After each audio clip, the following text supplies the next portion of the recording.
أي محلك قبل كراس الليلة حالك قبل كهدي إلهي كرالنا قد دلنا تقاتر أنو نوفي أنا أو إلهي أما إلهي إن قال ما هدي إلهي السهل إنه نداوي ربنا تنقل ميل كست هدي نجينا الأقوى الأقمى هين الأقمى يسي الأقمى هين أنا سائد لكن هبين كهدي القرمي داس بحكة ما أركز وح أقدر ستة عادي أقدر دريسة ودر جذاعة ودعد مركي دلنيسي ونديه له عفمات طبيعي ما يا هاي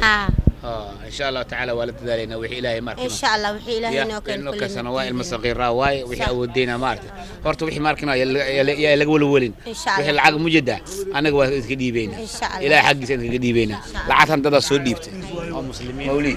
يا ما قصر جسدا ما شاء الله إلهي مارك دام كل لطيف يا أبيلك هكذا عدميها بس مولد وأختار فجينينا إلهي حق سمارك أقول داوينينا إن شاء الله تعالى العتم دار سود ديبتي أنا كفوا دارن كسرنا هو يمكن وفتح عكاك قاعدين إلى إنه أنا نوفي ما لا أنا كاجن يا هاي يركي ترى الله سيدا أنت كنتي كارتان مانتا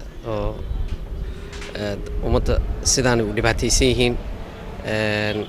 runtii annagana waxaan halkan u imaanay inaan mashaariicdan indhaha aan ka fulino last year sanadkii la soo dhaafay 2014kii waxyaalo aad u fara badan ayaa inta ka qabanay baahida kale oo jirta haddana waxay tahay dadkan aad aragtaan maanta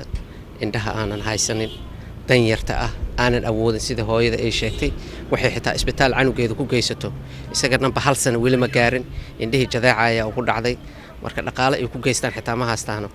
marka ururkan wuxuu u taagan yahay runtii in dadka dan yarta ee Soomaaliyeed inay u gargaaraan ururka sidiisaba wuxuu ku howlgalaa dhaqaale laga soo ururiyay dadka Soomaaliyeed oo walaalahood ah oo dibadaha ku nool jecelna inay wax u qabtaan sida dadka maanta aad aragtaan oo halkan joogo runtii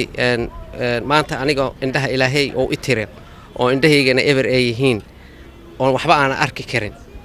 xanuunka ay leedahay qof canug yar ama hooyo ama aabbo